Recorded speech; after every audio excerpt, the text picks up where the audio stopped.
I got bored. I leave you alone for 2 minutes, and the wolves descend. You shouldn't turn your back on me. What's he doing now?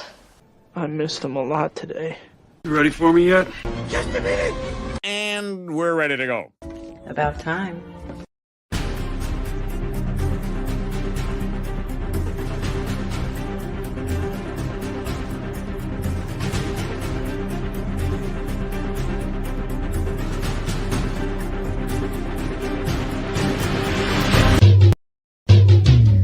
It's been a one, and I need someone so high.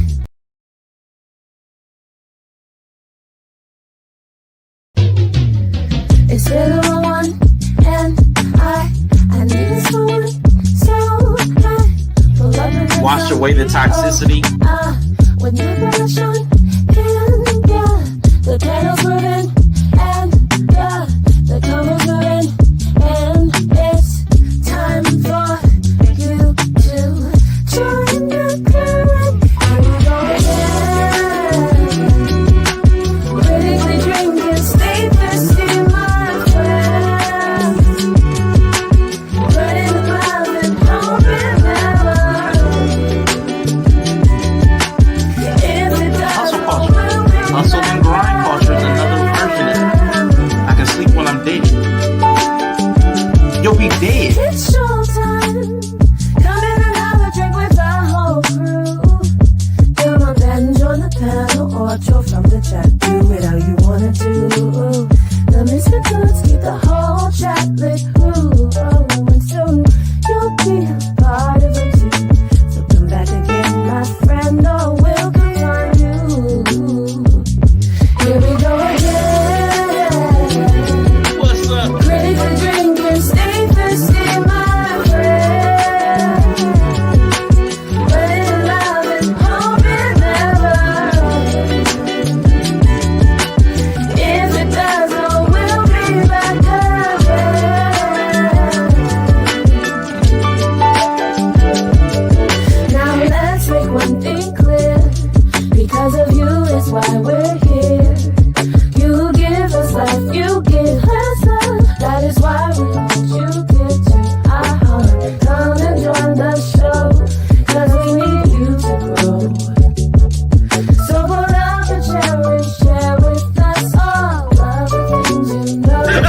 Here we go again. Critically drinking, stay thirsty, my friend. Learning to love is moving away. If it does, oh, we'll come back again. And like the song say, hey, don't, I will come find you. Easy way. What a hard way.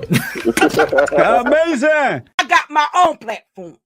If I got something to say, I hit my live button, ho.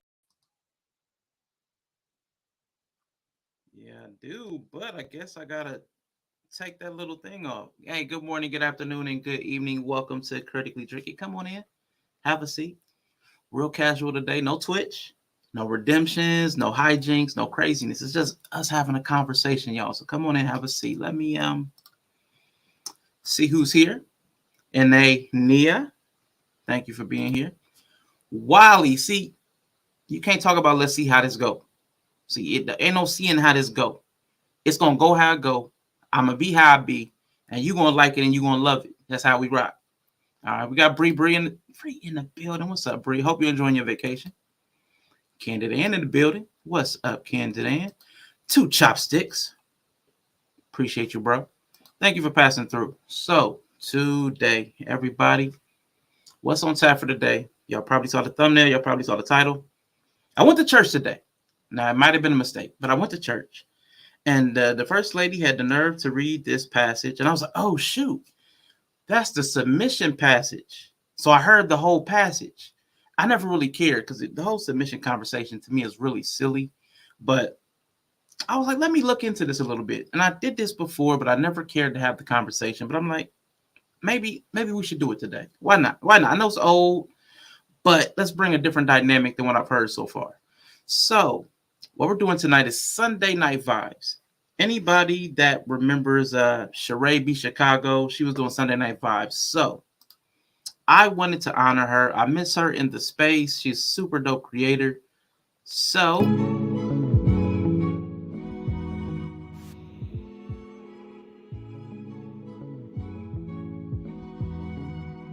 going to vibe out tonight. We got Alonzo Hall, the All-Star Advisor. Appreciate you, Brody, for stopping through.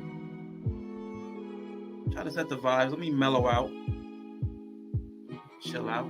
Okay, we relaxing. So, over on Twitch, Sunday Night Vibes was, I decided the vibe for Sunday night would be about love, right? So this whole submission thing, it's going to come back to love.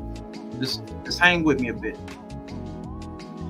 So we all know the black menses like to talk about submission. Nah, Machi, I'm holding you by your context, so I'm not liking nothing if it don't. Hey, man. Hey, I respect it. But you know, if you got a problem, you're going to have to come up and tell me to my face. All right, so let me slide by. So when I first heard everybody talking about submission, I immediately thought it was a silly idea. It just sounded stupid on the surface. Because what is submission? I never heard any of the guys break down the components of submission, what the actions and behaviors that are termed submission are, because there's no one thing as submission. But I was like, okay, nobody knows how to break it down. Nobody understands what they're talking about. Even the leadership conversation is the same thing with the leadership. Nobody broke down what leadership is. Everybody's talking about leadership, headship, but what does that mean? In practical life, in everyday life, in a relationship, what is leadership? What is submission? Okay, cool. Y'all don't know.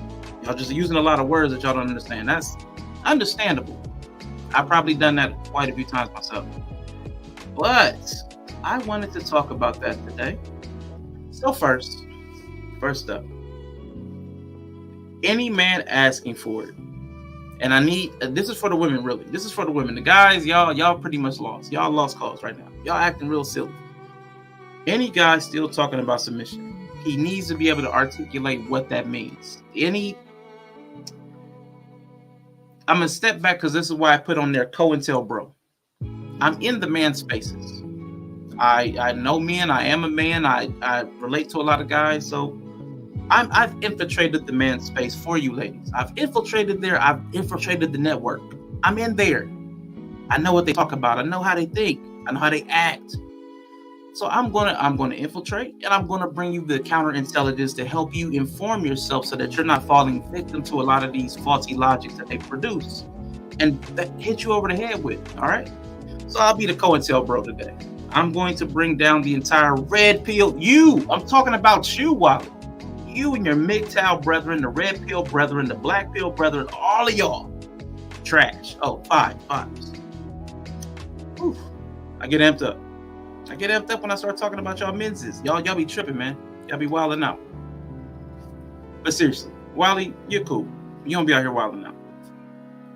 But there's a lot of conversation out here still going on about this submission thing that I see even the men don't understand.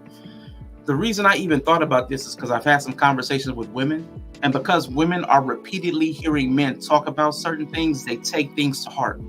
It becomes a script running through them, and they start questioning themselves based upon the things that they're hearing men say. So it's problematic. So I just wanted to clear a couple things up. So that's why I said the CointelBro. That's where that came from. But my first argument is that any man talking about submission should be able to explain what it means, how it looks in real life, excuse me, and why he's requiring it. On the surface, that seems like a simple question. It seems like everybody would have a ready-made answer for that, but they won't. I guarantee you, anybody that's talking about submission won't have an understanding of the concept. Won't be able to explain what submission looks like in real life. Which means, MGTOW too myself. I'm not lost to the narrative. Yeah, I know. You stay outside of that. And I'm not saying it isn't needed, but submission, the word, is an umbrella term. It means anything and nothing at the exact same time. So a lot of times what they're talking about might be trust, but they don't say trust. A lot of times what they might be talking about is cooperation. I know Kevin Samuels brought that to the lexicon, but they don't say cooperation. A lot of times they're talking about, and we've seen it on this channel. Me and Bree were having a conversation, and this whole submission thing came up. A lot of times what they're talking about is subservience. And we've had that. I know that's old. We figured that out. We figured out a lot of them just want slaves. We get that. It's not a moral imperative. It's not something that they're looking for. They're not asking for a good human being. They're not asking for character at all.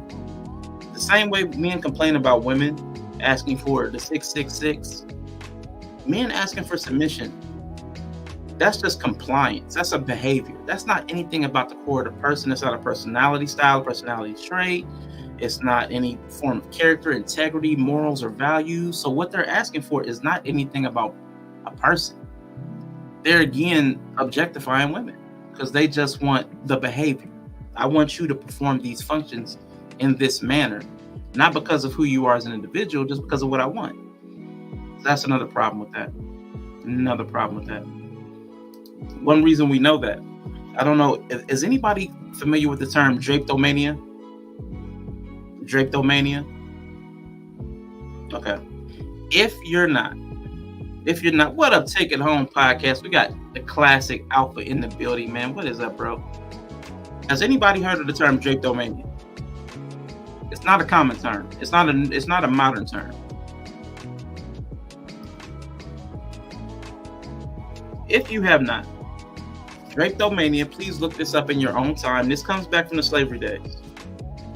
Any slave that ran away was termed as having Draptomania.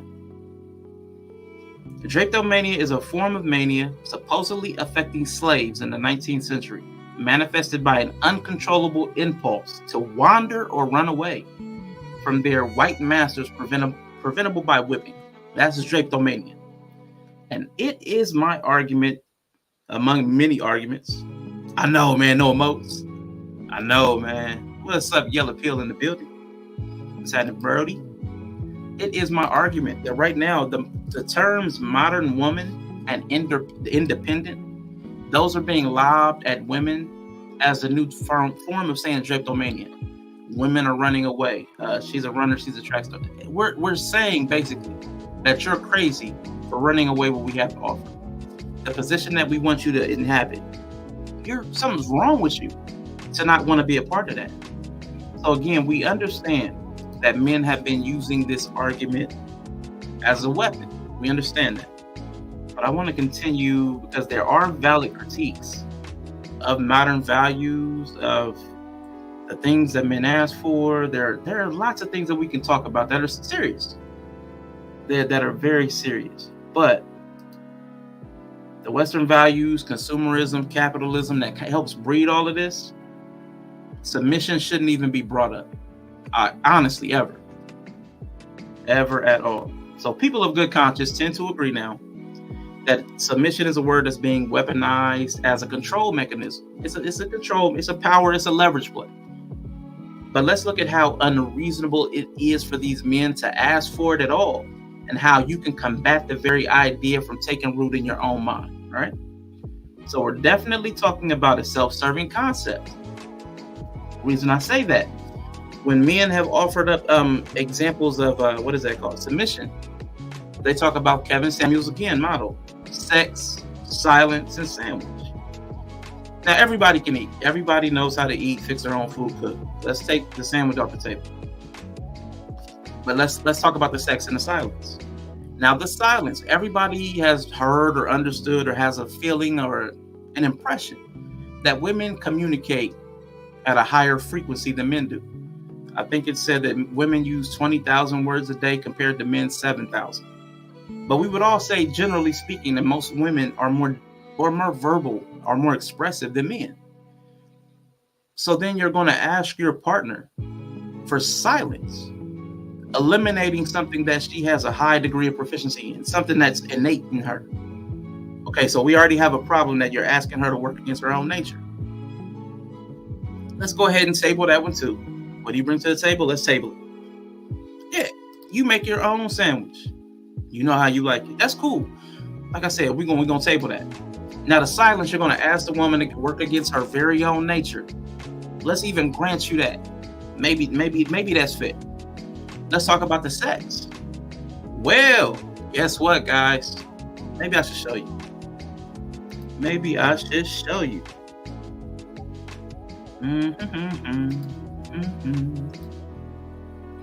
Un momento, por favor. Where's it at? Bam.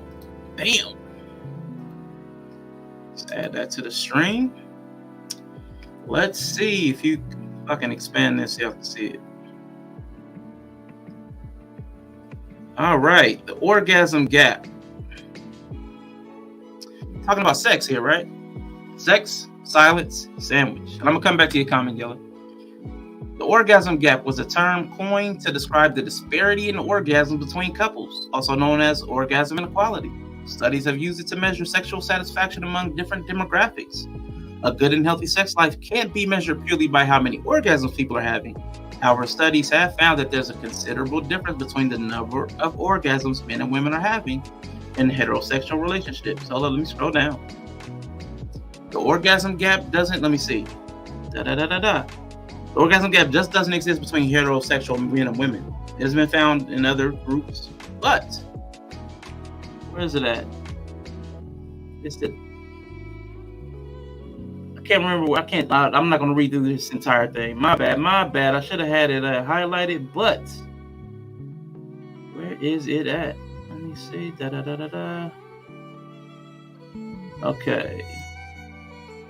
Study found that 39% of women said they always orgasm when they masturbate, compared to 6% during sex. Right. There's language to it. There's studies done. So women are more proficient at reaching a climax by themselves than with their heterosexual partners. Across the board. They said the orgasm gap stands and it's stark. 20% of women said they don't orgasm at all, compared to just 2% of men. So, my point with that is, if what men are asking for is sex, silence, and a sandwich, and again, we're taking the sandwich off the table. That's what submission is. Sex, silence, sandwich is what they're asking for. The sandwich is easy. Anybody can slap some bread and some sauce and some meat and some cheese. Anybody can do that. I think you can probably even train a monkey to do that. Let's give it to him. But then you've got the silence. You're going to ask a woman to work against her very own nature. That's problematic, but again, we're shoving it. Then you're going to go to the sex and you have nothing to offer her there that she can't offer herself in greater frequency and quantity or quality. Well, now there's a problem. You're asking her to submit to something and she gets nothing out of it. She's an expressive creature, but you want her not to express. She might be a sexual creature, but she can't be satisfied there either. Now she just is a sandwich bot who gets nothing out of the exchange except protection and provision. But we kind of see how that goes. Let me see what Yellow's talking about. I don't think the silence means always be quiet, rather than knowing to be silent. I mean, maybe. But if it was knowing to be silent, what does that mean? What is knowing to be silent, or knowing when to be silent? Yeah, I mean, what does that mean? Who knows when to be silent? When you want her to be silent, or when she wants to be silent? Like, that's what I'm saying. Like, we gotta elaborate. Yeah, that's language. They didn't say good sex. Nothing like a lady making your sandwich. Like, hey, that's nothing, but it needs to be made with love, not from forced compliance. And which was Sunday Night Vibes, y'all. The vibe is love, so we gonna get the love. But hang with me. Even if we nano snap and all the ladies were submissive, the vast majority of men have no plan. Therefore, we aren't worthy of said submission. Exactly. Another point to that was AK on fire. Abraham. He said protection is the other side of submission. Now, black men in society, I think we fairly understand that most black men can't protect. Like, black people have been subordinated. Like, we're second-class citizens. Who are we gonna protect you against? We've seen people getting beat in the street by cops, and everybody standing around, grown men. Nobody's helping. Whether they're men, whether they're women, whether children, being manhandled by police officers. The men aren't stepping up. There have been men surrounding women at gas stations. The men aren't stepping up. Like, most people aren't going to put their lives on the line to protect strangers. Your partner, they'll put their life on the line for, but there's an issue asking for submission from the people that you fail to protect. But that's not even the point I'm going to make. Exactly. Yeah, we want to curate. We want to curate the perfect set of qualities that we want. The same way we talk about women being hypergamous, we're hypergamous as well. We're trying to select up in traits, just not in the money. So I know hypergamy is talking about money, but I'm just saying we're also looking to pluck from the top of the tree. We're not different in that vein. But let me get closer to my point. I just wanted to open up with that. Where does this conversation come from? Where did it all start? There are multiple verses in the Bible, and most people will say it's not even starting from the Bible, but I guarantee you they're lying. This is a biblical, not even just a Bible. This is a religious ideology, the whole submission thing. I guarantee you that most black people that have heard it from religion. I know. Why they do Leslie like that? I know. I think we can be honest here. Leslie's not the most ladylike lady. I mean, just by looks. I think many mess up with the word submissive. If a man wants his woman to submit, the man has to play his role in the relationship, make her comfortable to let her guard down if possible. But does submission mean to let her guard down? That's what I'm saying. Submission is such a blanket word. And what I'm saying is the people that use the word submission don't even know what submission breaks down into. What behaviors are submission? Because what's been commonly accepted is sex, sandwich, and silence. That's not acceptable. Not if the sex is trash. Not if the silence means that I can't express my own very nature, my genetic makeup. And then the sandwich, which, we're tossing the sandwich because I think anybody can do that. Yeah. Is why context matters. Absolutely. And I mean, we shouldn't have to accept ugly as fuck to get cooperation. That's dirty. No, the cooperation should have to be something totally independent of looks, because I think women have found this out even about men. Like, and that's part of the conversation where women are talking about, I want a guy with money, because even the broke dudes cheat. So If I'm going to have my heart broke, I'd rather have, I'd rather cry in a Bentley than on the bus. I mean, that's valid. I say. I mean, that might be breaking bro code or something, but I mean, y'all ain't doing nothing for nobody. Anyway, let me get to my point. I wanted to get to where this came from out of the Bible, because they like to throw the Bible about submission and headship and man, blah blah blah blah. Let me see if I need to pull that up. The first one I'm going to read to you. I'm going to read the first one. I'm going to show the other ones. In Colossians chapter 3, verse 18 and 19. Now again, I'm not a Christian, but I do study the Bible quite a bit. Wives, submit yourselves unto your own husbands, as it is fit in the Lord. Husbands, love your wives, and be not bitter against them. Now, right off the top, we're going to eliminate a lot of the people that make this argument. Right off the top. The talking point from this space, the Manosphere, the Red Pill, anybody that's talking about women, they say that only 25% of black women are going to get married. So the conversation about submission would only be about 25% of the black female population, black women at all. Off top, we've eliminated 75% of black women from even having to be a part of this conversation or listen. So automatically, most of y'all can dismiss it. But if you still have a problem with it, listen to what the verse said. Wives, submit to your own husbands. So he would have to marry you for you to be submitted biblically. He has to commit to you before you submit. Like, wives, submit to your wives, right? All this conversation about women need to submit. Women. No, your wives need to submit. And we know that the men don't like to put rings on fingers. There's a problem with it. If only 25% of black women are getting married, how many men are doing all the marrying? So we got a problem there. If you're not willing to marry her, why are you looking for submission? But come on, I've seen way too many dudes children my That's dirty. Yeah, I know it's a problem. It's a problem. That's why I don't want the Bible. This is why quoting is important. It's a problem, man, because everybody wants to use the Bible to bash, but they take it out of context. The first thing and that's only one verse. I'm gonna show you the other two so y'all can see it for yourselves. Even if y'all don't do the research for yourself, I'm gonna show you two, and I'm using you missed the Bible reference. Colossians chapter 3, verses 18 and 19. Wives, submit yourselves unto your own husbands, as it is fit in the Lord. Now, what we're going to get into is the love part. Like I said, Sunday night vibe. So the vibe is love.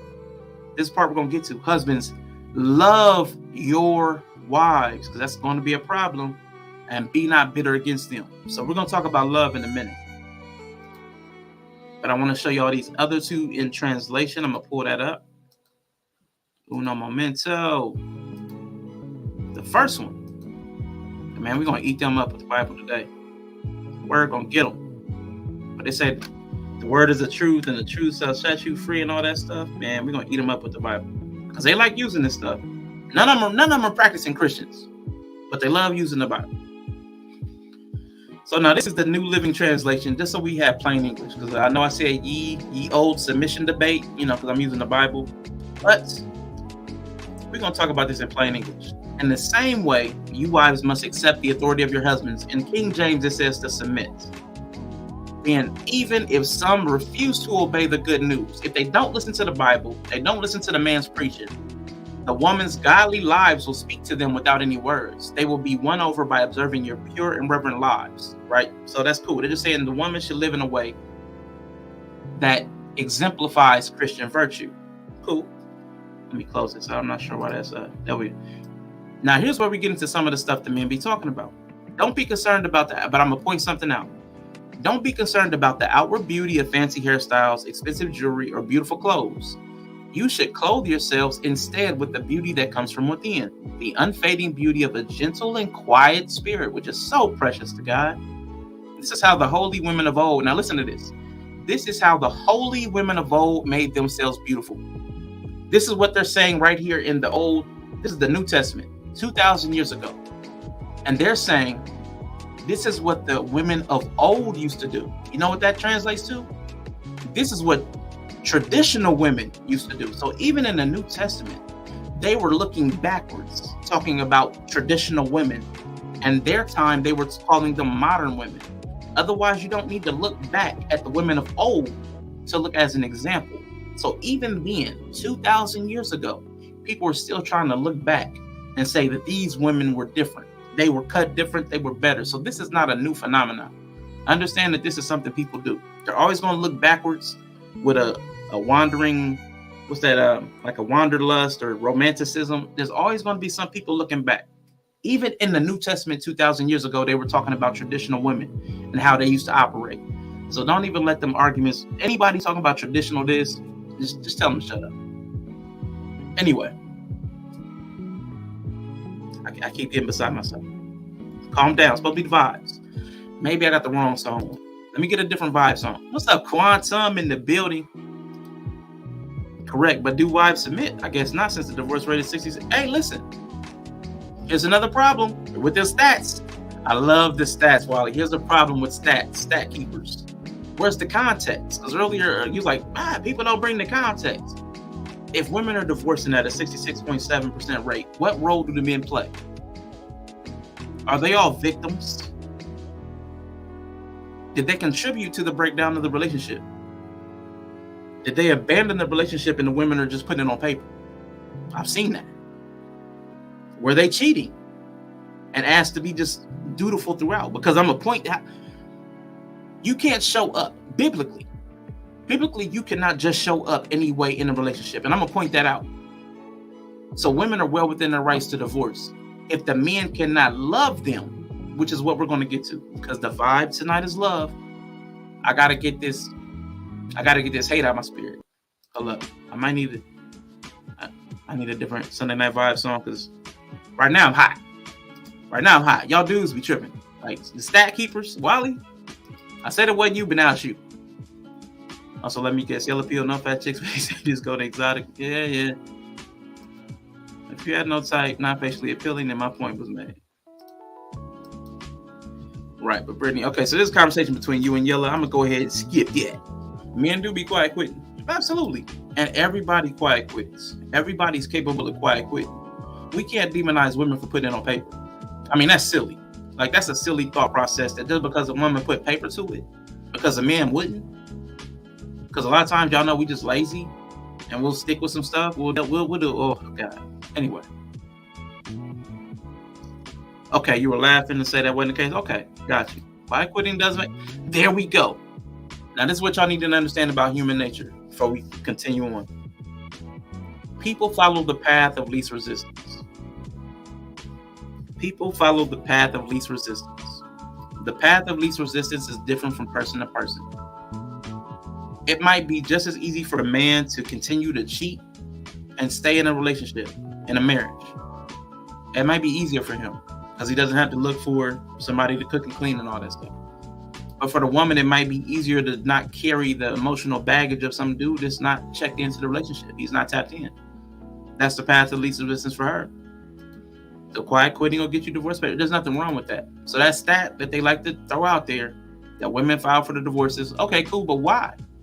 If you're not having an exit interview to find out exactly why, and for what we do know, a lot of times it's financial or something about the kids. Man, people have valid reasons to leave. And we know men leave quite a bit, but they don't file paperwork. It's commonly understood and known. Men leave all the time. Even if cheating, that's leaving. That's stepping out.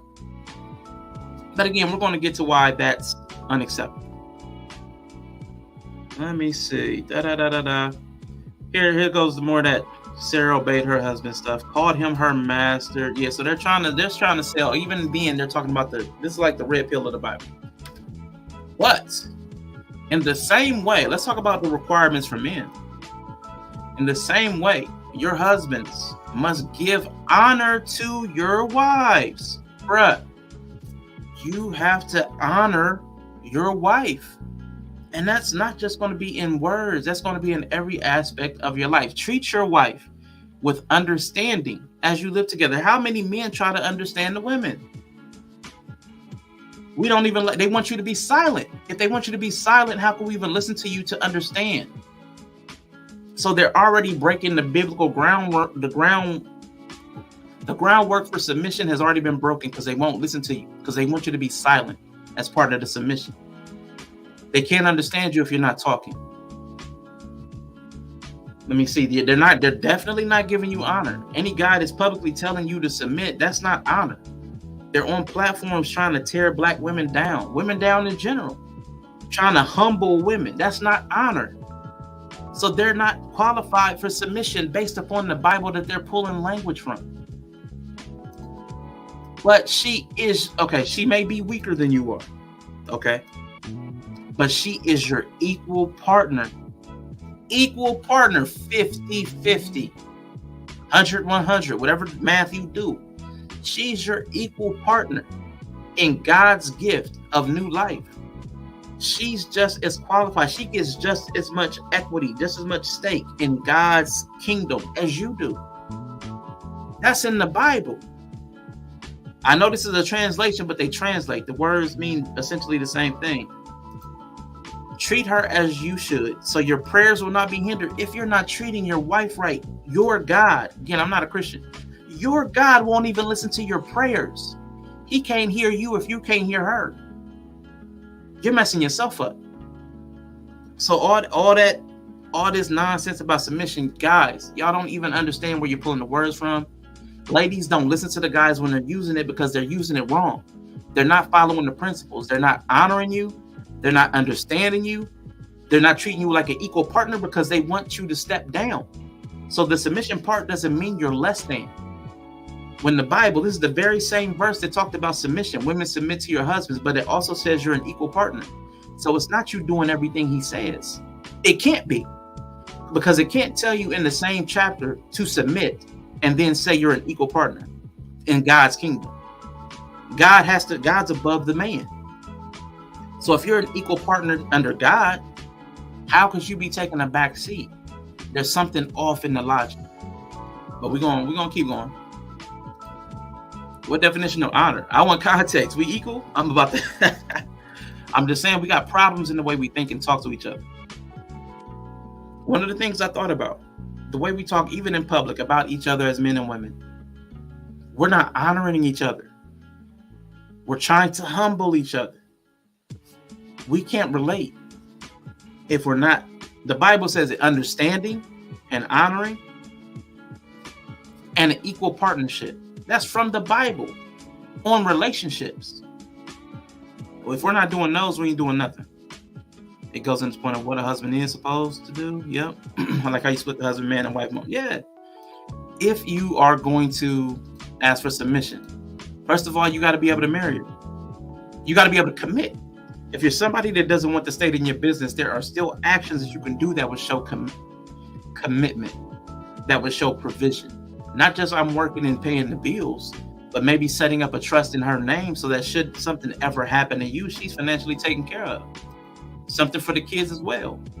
Scholarship fund. There are things you can do financially. There are things you can do as far as her having a say, like power of attorney, healthcare power.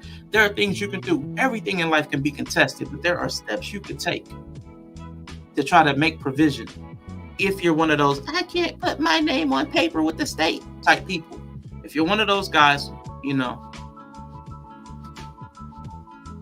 whatever. Submitting is an act of love because we are equals, and I'm choosing to submit to you. Absolutely. Submit to a prenup first. So even Mr. Rucker's not one of those guys that'll say, I'm afraid to put my name on a piece of paper with the state. He'll sign the marriage certificate after you've signed the prenup. So even Mr. Rucker gets it. We got to put the pen to paper sometimes. It's for the protection. For the protection of the family. For the provision of the family. It's okay. But let me get back to what I was saying. So, okay, we got through that one. So to not have your prayers hindered. To not even have your prayers hindered. Guys can't even get their prayers through to God because of the way they're treating their women. The way they're out here not honoring women. The way they're out here not treating women like equal partners. The way they're out here not understanding women because they're requiring silence. God can't hear them no more.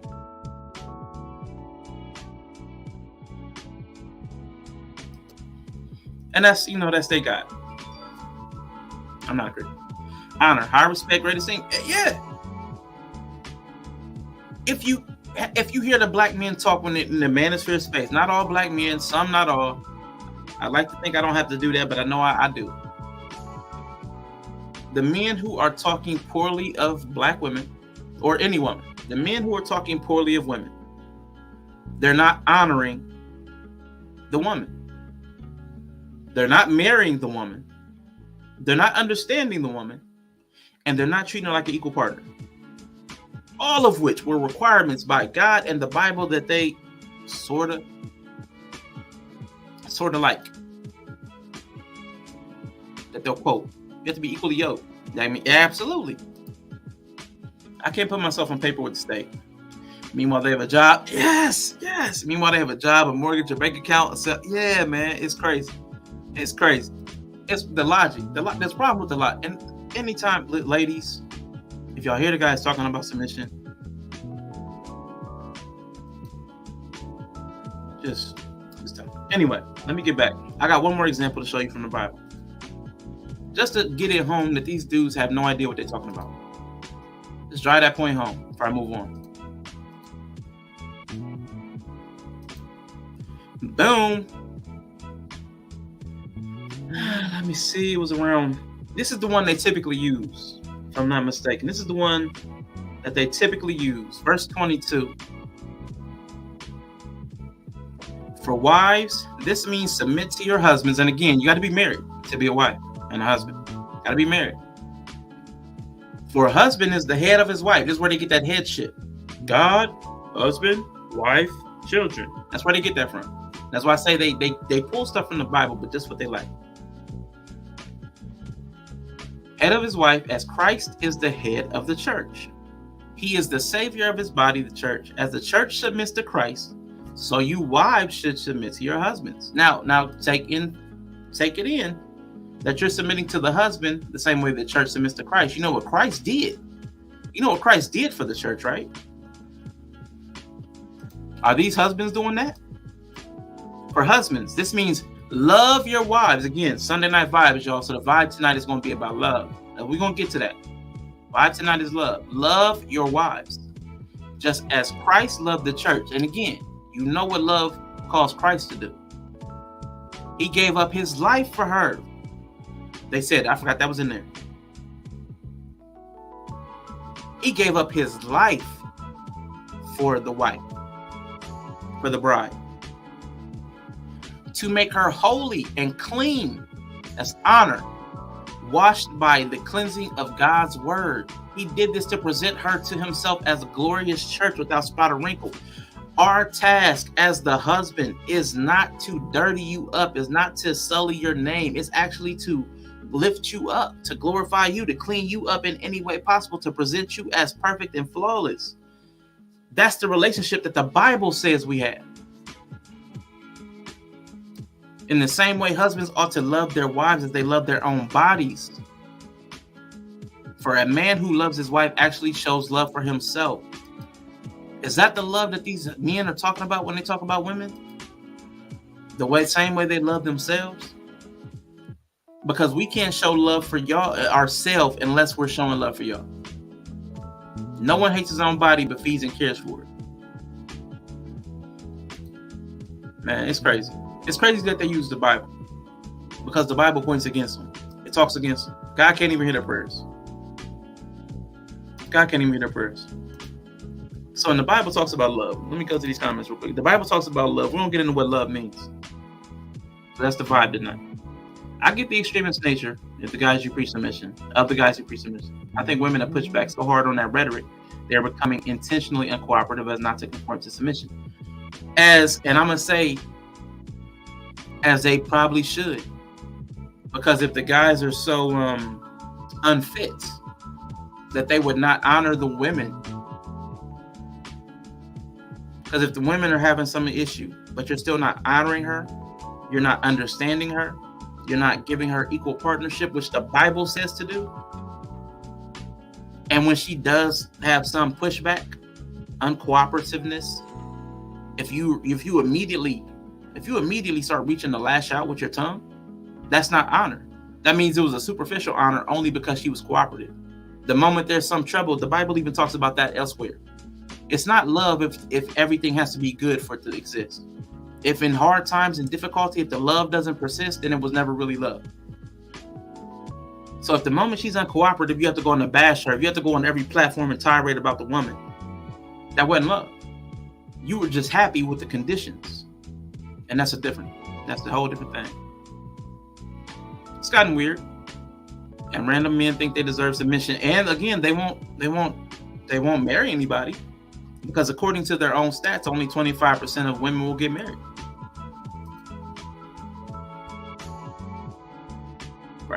Right. Yet if a man does have a plan, but to her that sucks and lame, she didn't honor the man.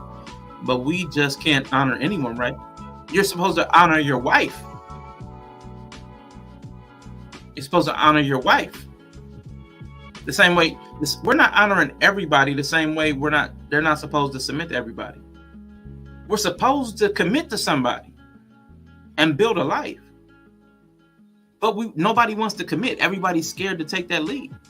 So like I said, there's valid critique on both sides. There's valid critique of the way women move. But telling them to submit is not it.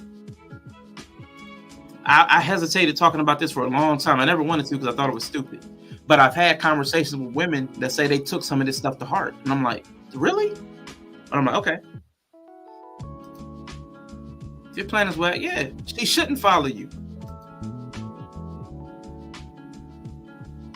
If your plan is terrible, like we got to be able to admit that some men have terrible life plans. We got to admit that.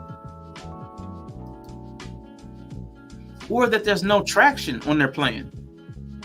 Like there's no movement. Everybody can, not everybody.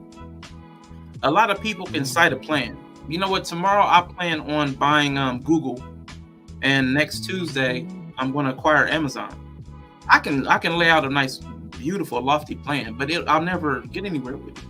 Women have to be smart enough because again, we don't have the same. We're hearkening back to the Bible. We don't have the same family and community structure that reinforce relationships. We don't have that. So women have to be extra critical, careful, and scrutinize the men that they're getting into relationships with. But being able to, yeah, I feel you. That's another problem. Not even willing to marry him. Not even willing to marry. Willing to have sex with everybody. Not willing to marry anybody. Make kids with everybody. So the guys that can't even get a relationship, their focus shouldn't be on submission. Their focus should be on sociability. Like if you can't even get a relationship with a woman at all, like you don't need to worry about submission. So let's take those guys off the table. Your focus is on becoming a person that can talk to a woman, that can interest a woman. Let's take them off the table. But the guys who can relate and date and get in relationships with women, those guys can't talk about submission unless they're willing to commit. If you want her to submit, you got to commit. Now let's do the OJ. If you want her to submit, you got to commit. Okay. Yes, people like relationship skills in general. Absolutely. There's no balance in anything. Life is always unbalanced. That's a problem. Doesn't mean you're whack. Are you your plan? Ooh. Got to be able to not take criticism personal. That's true. But plan has issues. People should be able to critique it without you taking it personal. That's important. Talking about plan, my 29-year-old dated a man because he had a plan. He was an entrepreneur into real estate investing in crypto. Financial advisor, I asked, how much money do you have saved for your endeavors? He responded, a couple racks. Yeah. If you can't articulate your plan, it's probably not much of a plan. You probably have an idea or a dream or a feeling.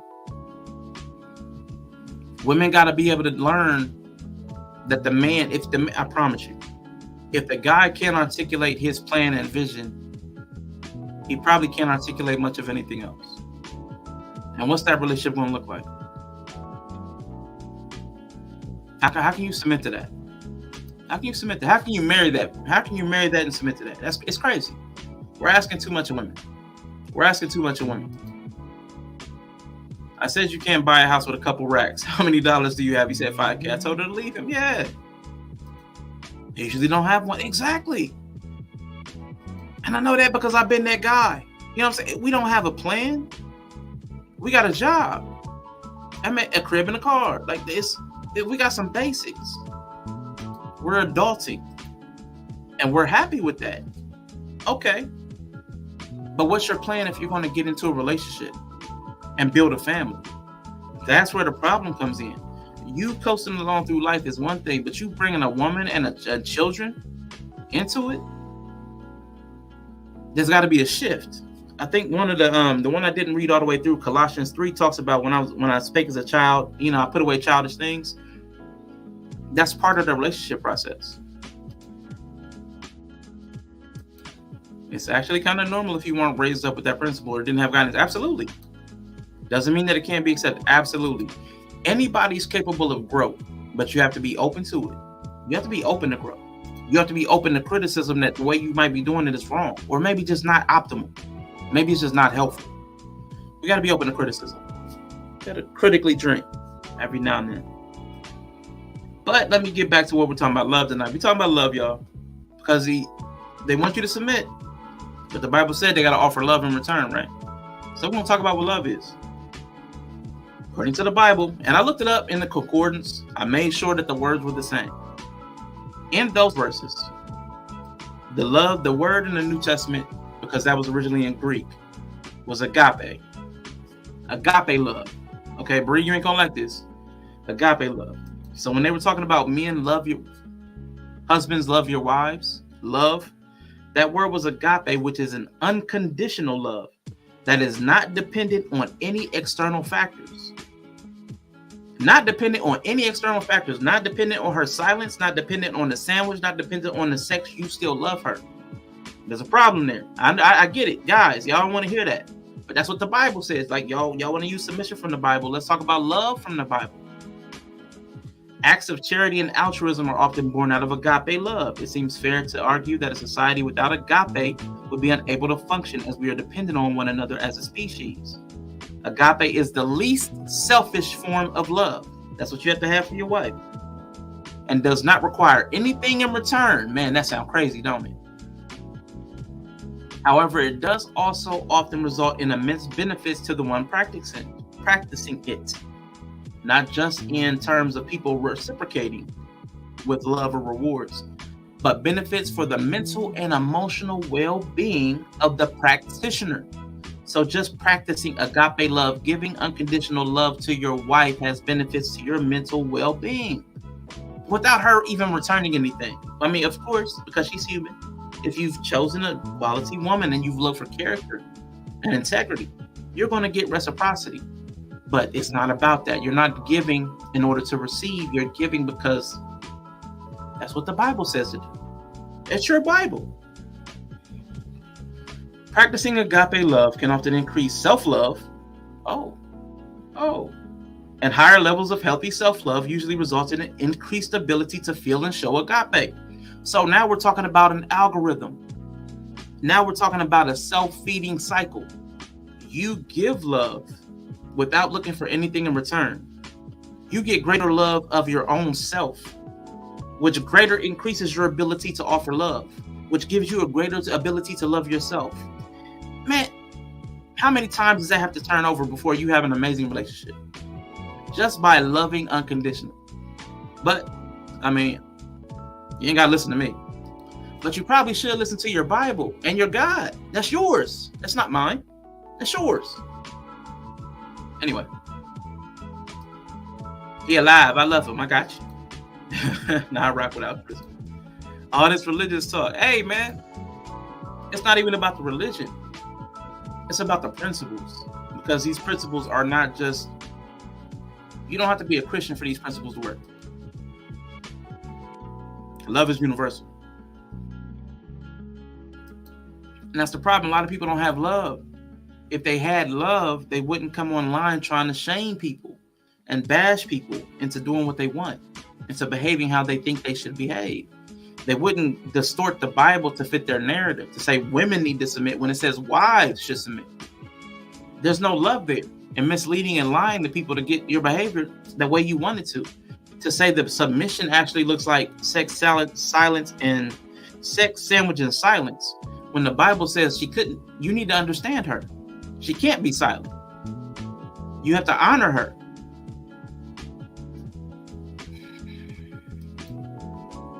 I know. They know not what they do. So that's love. So do we have a proper understanding of what love is? The agape love that the Bible talks about you have to have for your wife. The unconditional, giving, selfless love is what you have to have for your wife. And that's in requirement for submission. You have to love her. She has to submit to you. So we understand that the agape love is what's required. So that means if you're not being submitted to, you still love her. Oh, snap. Oh, because that's a condition. Unconditional love. That was in the Bible. I'm not making this up. You can read it for yourself. Read it for yourself. So if there's a breakdown in the relationship, you still love her. Unconditional. That's what the agape is. That's what's in the Bible. Nova, I know. It's hard to believe. When I looked at it myself, I'm like, this is hard to believe. That this level of sacrifice will be required of somebody. But it said we have to love the wives the same way Christ loved the church, who he sacrificed his life for, his comfort for, his family for. So if we can't love our wives, which means we have to marry them first, if we can't love them in that manner, what are we even talking about? The last thing before I wrap this up. So now we're going to talk about what love is biblically. Now we had the agape. I explained what agape love is. But the Bible explains what agape love is. 1 Corinthians 13. Some of y'all know it. It says the word charity. And you can look this up on your own time. Everywhere in 1 Corinthians 13 that it uses the word charity. If you look it up in a concordance, it's the agape style of love. So I'm going to transpose the word charity. I may leave it in there. But I'm going to read what love is according to the Bible, which is what a husband is required to offer to his wife. And you tell me if it sounds what these men are talking about.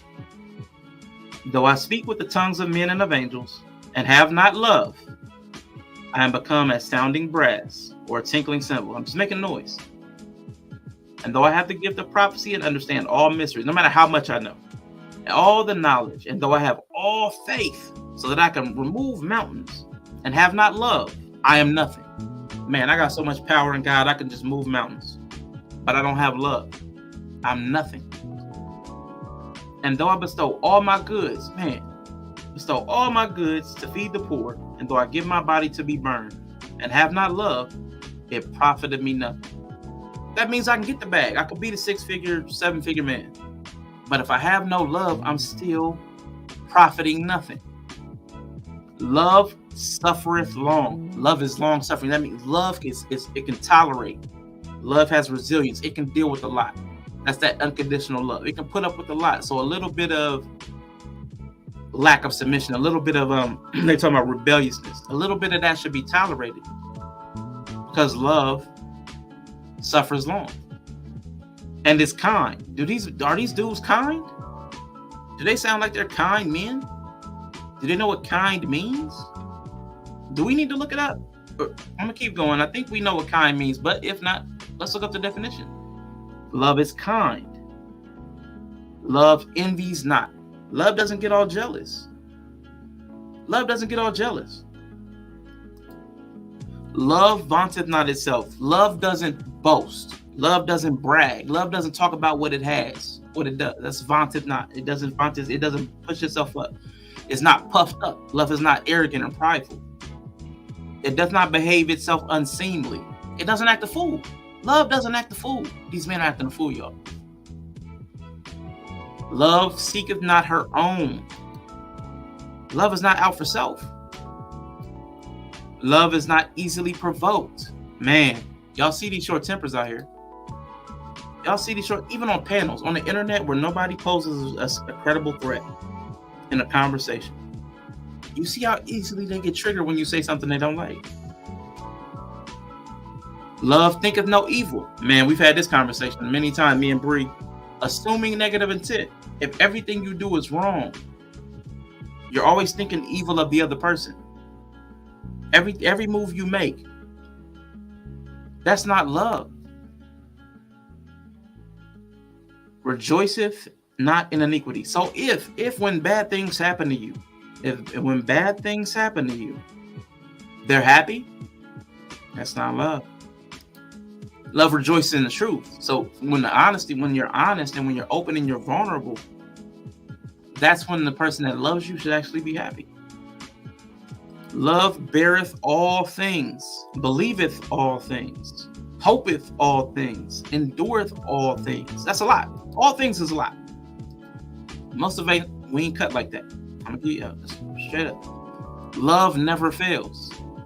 But whether there be prophecies, they shall fail. Whether there be tongues, they shall cease. Whether there be knowledge, it shall vanish away. And now abideth faith, hope, and love. These three, but the greatest of these is love. So greater than having faith, which is what you need for salvation, greater than having hope, which is what keeps people motivated, love is more important than both of those. According to the Bible, not my Bible, that's their Bible. The one that tells that women should submit. So women should submit based on this Bible, but it also says men should love their wives. Husbands should love their wives. From that playbook, that love right there, long suffering, kind, doesn't act unseemly, doesn't seek its own, is not easily provoked, thinketh no evil. Does that sound like the love of these dudes that be out here talking about women? No, it's not. Because they don't have love in them. They don't have love in them. And because they don't have love in them, you shouldn't even, if they do want to marry, you shouldn't even, no. If people can't exemplify love during the beginning phases of a relationship and sustain it, they shouldn't even be considered for marriage. In my opinion. This is my opinion. And for guys, yes, if I was giving advice to guys, absolutely. Women should exemplify love as well. That's what we need, that. But I think the reason the Bible talked about submission for women and love for the husbands is because that's what's going to be complicated for each of us. It's going to be a harder thing for a man to show love because it's not our default setting. The Bible, as much as I've studied it, always calls for you to do the harder thing, not the easier thing. It's easy for women to love. Have you ever noticed how easy it is for women to love? It's easy. That's why the Bible doesn't ask them to love, because that's easy. It's going to be hard for them to submit. It's easy for men to submit. You see how they're willing to give their decisions over to somebody. You see how easy. Hey, no, you can. No, go ahead. You got it. Submission is easy for guys. You know what's going to be hard? Love. Love sure is hard, boy. All that stuff that love is, hard, man. That's hard for men. Everything from the Bible always requires you to give the thing that's the most sacrificial to you, not the easy thing.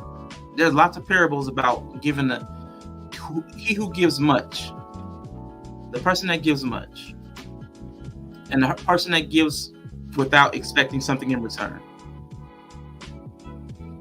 Love doesn't fail. People fail.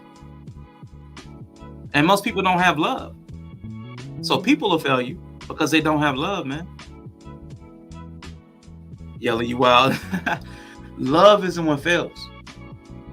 People fail. Relationships fail. Character fails. All kinds of things fail. But it's not really love. If it's failing, it's not love, man. Because you see what love actually requires. Love is dang near impossible, which is why we use the word way too loosely. Again, according to the Bible, what love is a hard thing to do, which is why I can't be a Christian, and which is why I have a hard time with Christians, because being a Christian is a hard thing to do. There's a lot required. But a lot of people are satisfied with the word. The word saying, I believe Jesus Christ is my Savior, so I have salvation. That's all it takes for a Christian. That's problematic for me, because it doesn't require you to try anywhere else for the rest of your life. You're satisfied in that spot. Same thing with relationships. People say, I love you, and that's where they stop. Just because somebody said the word, if they haven't behaved in a manner that exemplifies and continues to show you that they love you through being kind, through being this long-suffering, not being easily provoked, thinking no evil, rejoicing not when you have a hard time, but rejoice when the truth is like beareth all things, believe it. If that's not love, if they're not doing these things, that's a playbook for love, and very few people show that. You need a good love suit with all the kinds in it. Very few people show love. I learned that from my family, man. Everybody said love, but nobody showed love. Women's love is flaky. I love these shoes. That's why when I had that other show about love, where I talked about the different types of love, because love, that's another umbrella term, like submission, like leadership. It's another umbrella term that means a whole lot of things. And because it means so many things, it means nothing. So we need to be able to articulate better what love is, what it means, what it requires. And run off Eros and Ludus. Yeah, cannot sustain a relationship with that. You need a little bit of that, what? Pragma? Need some of that pragma.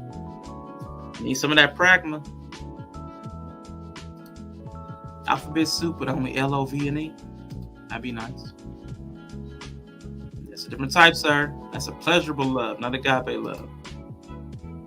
Think about it, just keep up with the shoot demand. Context matters.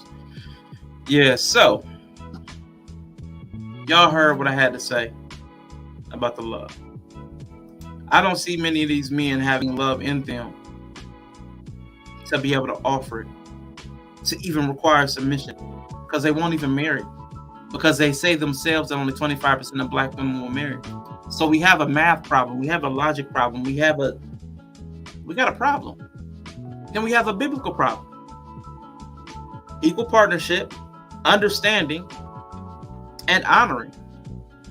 We don't even get that. And like they say about conditional femininity, there will be no conditional love. If they can't show you that they can honor you, understand you, and treat you as an equal partner before you're married, why would you marry them? Because they're not going to just suddenly flip a switch and become that guy. The same way you didn't say, oh, you're not fit, feminine, and friendly, but when I marry you, you're supposed to do it. No. People don't flip like that. You don't sign a certificate and people's whole nature flips. Don't fall for it. So hopefully that makes sense to y'all. Let me see. Switch this on up. Man, if anybody knows Charae B Chicago, man, tell her to come back to the internet, man. I miss her shows, man. It was so cool. But in the meantime, in between time, I am done with my Rashanologue. So what y'all think, man? Did y'all want to talk a little bit more about that? Did y'all have any questions, comments, critiques, criticisms? Did y'all want to talk about something else? Or do I just need to roll out? Do I need to give y'all my silence? Let me know. Yeah, there's lots of components to love. We need to speak more about what that means, what it looks like in demonstration.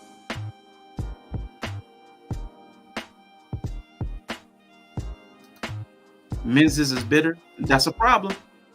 The Bible says you can't be bitter. Let me go back to Colossians. I think that actual word was in Colossians. I freeze up. It's my computer. I think that was actually in Colossians.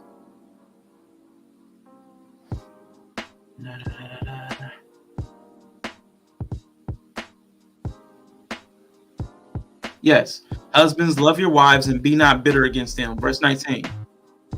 Colossians chapter 3, verse 19. Husbands, love your wives and be not bitter against them. You can't be bitter. You got to be better. Maury needs to come back for Boosie. Sorry, typo. Cis men are even more bitter. No, but cis hetero men are under pressure. And that's a whole nother conversation. Anybody that follows me on Twitch, that didn't see the conversation last night, we had a great conversation on Twitch. It was me, Yella, Kai, Twan, Ted, about men. And the pressure thing came up. So if you follow me on Twitch, go to the VODs, the video on demand. It's in there. I'm thinking about downloading it so I can put it on YouTube too, but I don't know how many people care. So it's a great conversation, yo. Great conversation. But that needs to be had. There is pressure on men, but there also needs to be pressure on men. Because we're ready, like we are natural submitters. We like giving over. We like, nope, you do it. You handle it. You got that. Most of us really like the offload pressure. So we need the pressure because we look to offload it. Crank it. It was. Twan is dope. So I'm glad he was able to do it. Yeah.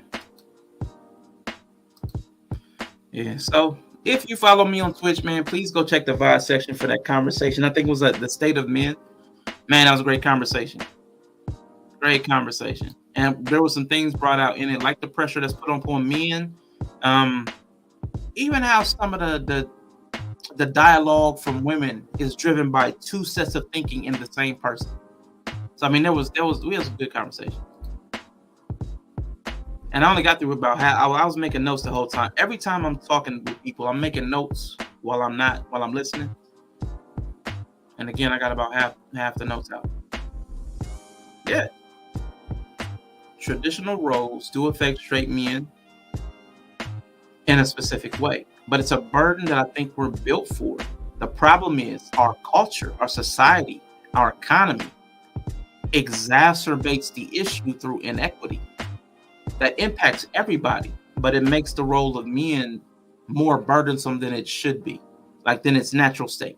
The natural state, I think, of traditional roles, I think men and women would be fine with, but there's an extra burden placed on men and women, which is why the relationships are fracturing, because the pressure on men and women in their independent realms is more than it should be. It's being magnified and intensified by things like the capital structure, where we have to work more jobs to afford the same things, and social media. Social media, boy, it's affecting people's minds, man. It's really messed up. But we don't think about that kind of stuff as much as we should. It's really important. We don't think about the things that shape our minds. We don't think about that too often. Peace, my eye. Thank you for passing through. Definitely. Yeah, but seeing how he navigates as a man, not under that same program to a degree. Like in a relationship was interesting. Oh, I see what you're saying. I got you. No one should have to feel pressure. Life is pressure, especially imposed pressure based on gender roles. No, the imposed pressure based on gender roles, that should be a tepid pressure. That should be a manageable pressure. And what I'm saying is, like, even the Bible talks about pressure. There's a verse about bear each other's burdens. Like, you're not going to get away from. Buddhism talks about suffering. You're not going to escape suffering. You're not going to escape burdens. You're not going to escape pain. There's none of that. So everyone should have to feel pressure, because that's life. If you're alive, you're going to feel pressure. Like even the pressure of gravity, like quite literally, pressure is on you from the moment you're born, before you're born. Pressure. So impose pressure based on gender roles. There should be some pressure, but pressure should be manageable. Pressure should be able to be alleviated, like pressure valves. Like when we build a system, we build in pressure release valves. So there should be mechanisms by which somebody could alleviate the pressure. What we're doing now are building a lot of systems where people are caught up and there's no way to release the steam that's being built up. So people are exploding. Right, yeah. He did have some very interesting points of divergence between us, because he does not date women. So that was an interesting conversation. I loved the perspectives that were shared. But I don't think any of us totally agreed with each other. So I like those kind of conversations, but it was still peaceful. Peace to the chat from yeah, that's what I mean. Implosion to road pressure. I still believe that no matter what you do, there's going to be some pressure to perform. So there's always going to be some pressure. Anything you say I'm doing. If I say I'm streaming, there's going to be a pressure to stream. So if you have genders, there's going to be a pressure to be that gender, to typify it, to embody it. Like, that's what I'm saying. I don't think you can ever escape gender. It's the escalation of pressure that's the problem. That's what I'm talking about. That's why, like, there's going to be pressure to be a man, to be a woman, to be a child. There's pressure. But to escalate it, like, you're not a good child if you don't do this. You're not a good man if you don't do this. Like, that's the escalation that I'm talking about. There's already going to be pressure in your own mind about being yourself, about being who and how you are. But when we amp it up on each other, that's where I say it gets problematic. But y'all, I do appreciate y'all for coming through. If y'all don't have nothing else, I don't have nothing else for the night. I mean, I could switch it up and try to pull a different note out, but that's what I prepared for. I gave you what I prepared for. So hopefully y'all got something out of it. I appreciate all y'all for being here. I guess I should go into when is my next stream. I don't know. I haven't been planning. I didn't actually plan this, but again, I went to church because I thought it'd be funny to see a church because I knew the pastor was out of town. I wanted to see what kind of chaos ensued at church. I went to laugh at people running around with their head cut off, and that's exactly what happened. I enjoyed it. I laughed. But again, they brought up that thing about submission, and I was like, I think I need to talk about that. I need to get that off my chest. The inequity of biology, socioeconomic statuses, and all that leads to different degrees of pressure. Absolutely. And I'm even okay with that. What I'm talking about is I'm gonna say the principle a different way. This is what I told my nephew. Life is hard. Life is the hardest thing you'll ever do. Life is the hardest thing you'll ever do. It's exceedingly difficult to the point that it breaks people. It breaks people to the point that they no longer want to live it. So don't add intentional pressure onto another human being above what is necessary. Because everybody's already taxed. Just living. Your mind's going to make up reasons for you to feel less than, to be anxious, to be scared, to feel inferior. Your life is going to make you feel that way. You try to, as a man, you try to open the jar and can't open it. You're just going to start to feel weak. Life does that to you. Escalating that onto somebody else, that's problematic to me. So that's what I'm saying about that adding pressure. So there's going to be different degrees of pressure. Men and women are built different, so women might not be able to open the jar the same way I can, but if I can't open it, I'm going to feel a different pressure. So I'm okay with different pressure. I just don't want it to be lumped on. That's all church talk about. Like if you're raised overweight, your pressure in later years to lose that weight on top of other more manageable pressures like deadlines can be overbearing. It can be. Even people like in highly pressurized education cultures, that pressure breaks a lot of them. It drives a lot of people to excel, but it breaks a lot more as well. They just collapse under the pressure. Collapse. These polar areas of pressure us can sometimes guide us towards certain ways of being, and social media organizes those people in ways that feel unhealthy. Yeah. Social media creates, again, that whole algorithm thing. That whole algorithm thing, that feedback loop is so problematic. Evie, first time I think I've seen your name around here. What's the difference between pressure and expectation? Well, let's look it up. I do know that expectations are a type of pressure, but not every pressure is an expectation. So let me look it up.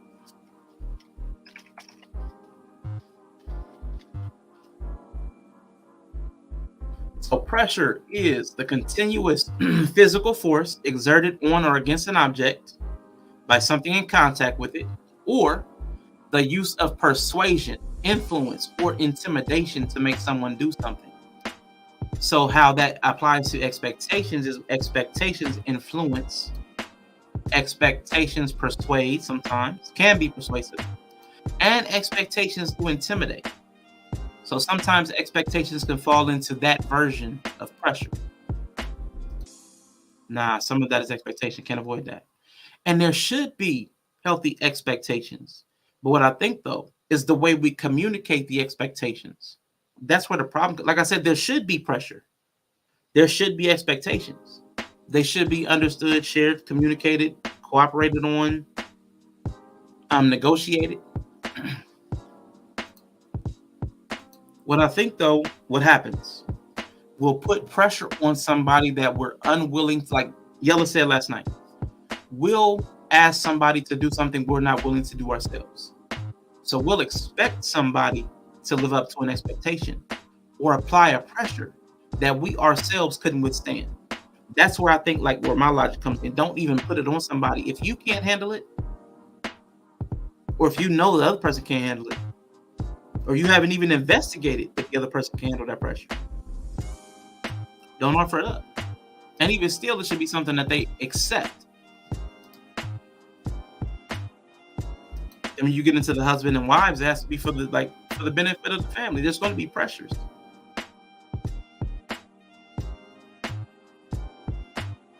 Absolutely, man. Absolutely. Just by being one man and one woman, you're going to have some misaligned interests. It's just going to happen. The fact that we're just two different people is going to create some misaligned interests. That's where communication and negotiation come in.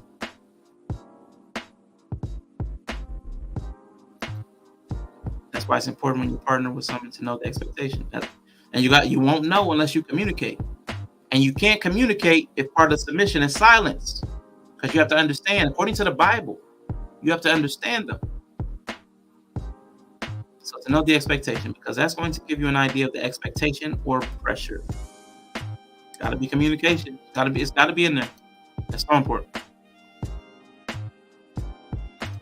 I think if the expectation is unrealistic or too far, it can feel like unnecessary pressure or undue. Absolutely. If the recipient of the pressure or expectation takes it on, because see, that's also a responsibility we have to take. If somebody's putting something on us that we cannot bear, we have to be able to communicate that it's too much, which is sometimes as men, sometimes where we fail because one, either pride will say I can handle anything, or two, we're unable or unwilling to communicate based upon a number of reasons. So, I mean, there's a lot of problems built in. That's why life is so complicated. Life is very difficult because of all these dynamics running at the same time while you're still trying to live your life. That's why we need to have grace. That's why we fug Nova. That's why we fug, not fug Nova. And fug, again, is forgive, understand, give grace. That's why we fug around here. We get fugged up quite a bit. Forgive, understand, and give grace, because life is difficult, y'all. We have to stop making it so hard on each other. So if the men would quit, and this, of course, this applies to women too. You know, there's a lot of whataboutism. If people would stop coming online to dishonor, to create misunderstandings, and to remove the equity in the partnerships, which the Bible requires for relationships, we would have better ones. But we come with the intention to do the exact opposite. We come to dishonor. We come to humble and humiliate. We come to shame. That's dishonor. That's a problem, biblically.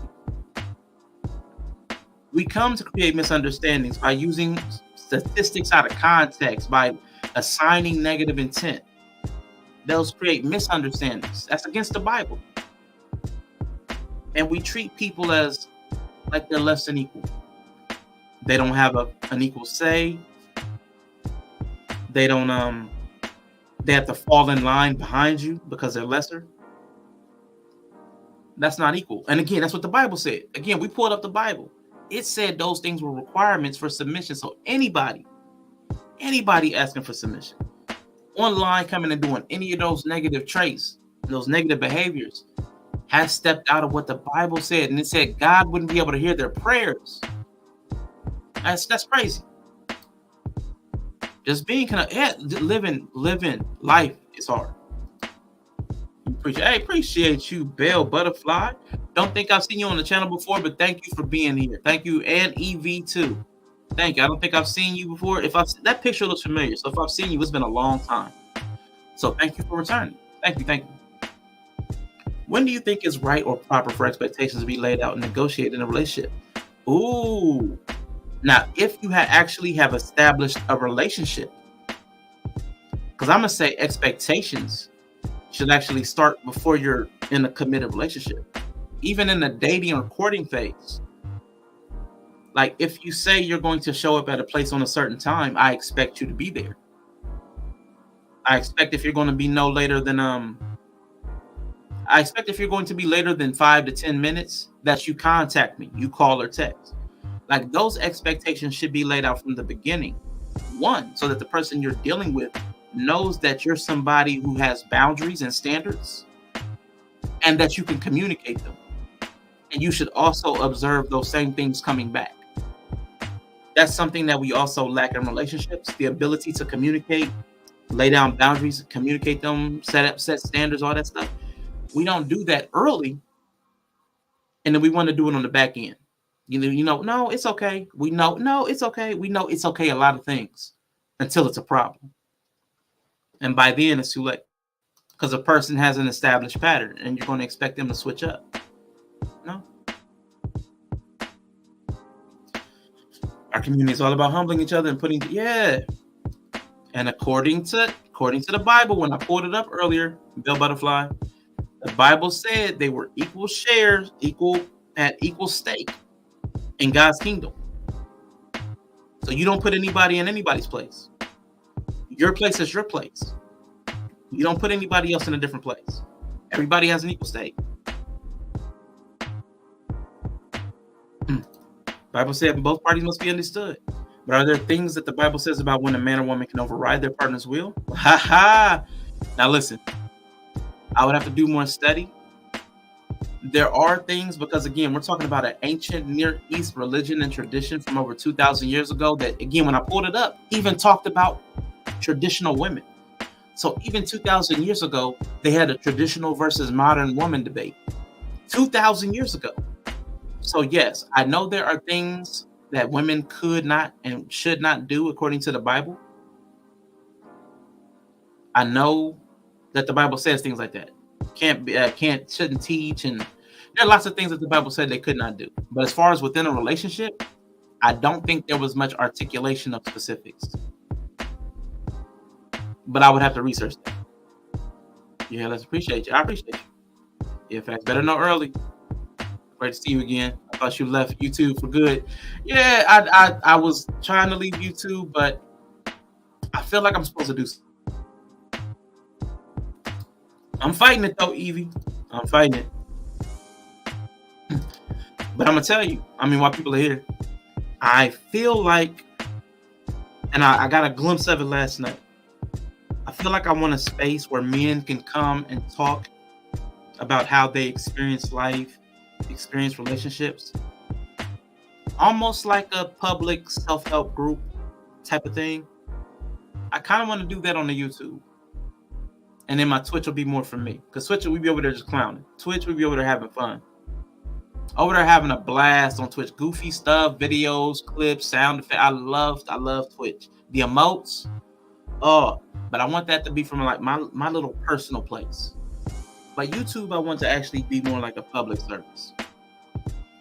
I want to separate the two because they have different identities. They have totally different feels to me. The crowd that I have on Twitch is different from the crowd from YouTube. So I'm trying to resolve in myself to actually do it and commit to it. That's my thing. I'm trying to get that 3000 BC. Yeah, exactly. When I saw that in the Bible and it was like, you need to act like those old women, the women of old. I was like, oh, that's traditional women. They're saying that the women of 2,000 years ago were modern women and they needed to act like the traditional women. So this isn't even a new debate. Like, this ain't even new. Gilgamesh is needed. Thank you, NA. Appreciate you. Yeah, I'm glad I didn't too.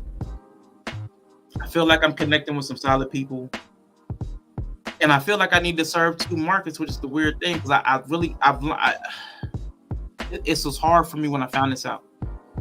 Very intelligent, well-intending women were hearing so much red pill content that they started to adopt some of the understandings, even though it really didn't apply. That hurt. Like, that hurt. Like, ooh, y'all listening to this? Like, ooh, didn't feel good. Because a lot of times we're just on here talking. A lot of dudes, Hanifa Naila. I love Hanifa. She said this thing and it blew my mind. She said, a lot of guys come online to talk to the woman or the wife that they can't talk to. They can't talk to them. They can't talk to them in real life. So they come online and talk through them or talk about them, through proxy. Black women, blah, blah, blah. But what they can't say is, I really wish my wife would respect me. Or I really wish my wife didn't have these expectations. Like, they can't. They won't. And when I heard that, I was like, ooh.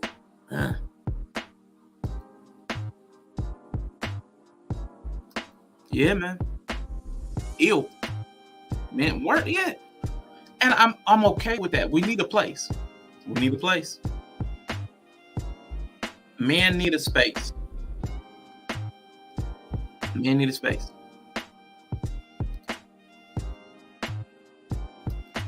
And why I say that? The manosphere is a man's space. So when I say men need a space, men need a space that can help them get through the anchor part and shift that into something more productive. Shift into healing, shift into planning. That's what I mean. I don't mean just a vent space and for a full year you're venting about the same problem. I have a distaste for long repetition. I have a high need for novelty. So I couldn't even have a space where a dude came and said the same thing month after month. He would get on my nerves. And I would have to tell him. It'll be a problem. That's Steve. They okay, you two, man, because they can't get a blow. Oh, shoot. I wasn't expecting that. Go ahead and get them some structured space. And I know that's what men need. I know that's what men need. Because unfortunately, the men that they listen to are the ones who are just taking the money. They fall prey to the what they call them, the grifters. Because the grifters are just telling them what they want to hear. Man, these women out here ain't no good. Da, da, da, da. I get it. If I was in pain, I'd follow the same script. If I was in pain, I'd follow the same. But there needs to be a place where there's where the problem comes in. Because women come to these spaces too. Men need to be able to express no matter how ugly it is. And that's going to be a problem because it's going to sound ugly. Here's the problem, man. And this is the same problem. It's not just the same problem for men. It's similar to the same problem for black people. There are so many problems you cannot have a one-stop shop. There will be no Walmart of wellness. It's going to have to be bit by bit. So it's not necessarily for black men. It's just I happen to be a black man. So a lot of my cultural relativity will apply more for black men. So if I shout out something, it's more likely to be from a black space. It's like when a lot of people like reference Rick and Morty, I have nothing. So that's what I'm talking about. So the preponderance of references that are going to resonate from me and to me are going to probably be from a black male perspective. But because I have such I've been around women so much that I can relate to them too. So I kind of see both sides. Might be the best way to say it. So the space would not necessarily be for black men, but I would anticipate more black men gravitated towards it. But no, I don't believe in, honestly, another thing, I don't believe in just having it for black men because, man, white men out here hurting too. And I'm not trying to be funny, as my white friend Nova. I'm not trying to be funny. Hurt white men scare me more than hurt black men, because you know what hurt white men do? There's a whole history. When y'all get scared and angry, it ain't good for nobody. But I know that's a little bit of a stereotype, but woo. But no, men need a space. And I don't think it needs to be color specific. Not for me, not for my benefit.